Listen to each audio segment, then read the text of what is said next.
Damini had always walked a path invisible to others. From her earliest days, she sensed a current beneath the noise of the world, a silent river of meaning that called her to listen, to seek, to become something deeper than the expectations placed upon her.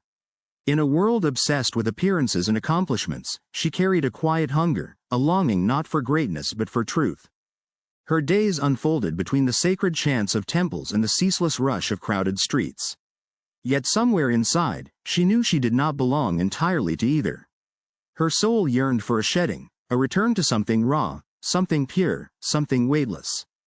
One morning, while the world still slept, she rose and wrapped herself in a simple white garment. Without ornaments, without hesitation, she walked barefoot to a temple courtyard bathed in the soft gold of the rising sun. The air was cool against her skin, filled with the scent of jasmine and sandalwood.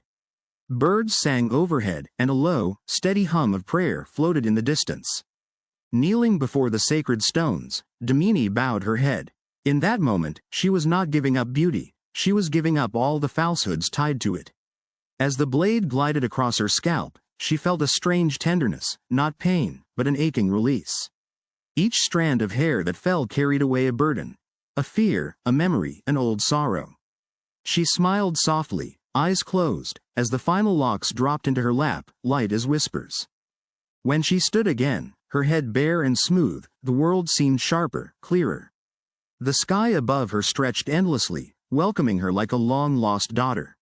She touched her scalp lightly, almost in wonder, and for the first time in years, she felt the pure touch of wind against her skin, unfiltered, unhidden.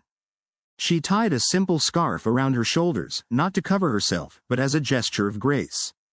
A small, bright tilak graced her forehead, and her bare feet carried her back through the streets, silent and shining.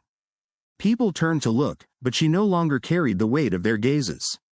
In Damini, they saw something rare, a person who had chosen to be nothing but herself. They saw not a woman without hair, but a spirit without chains. She no longer filled her days with endless striving.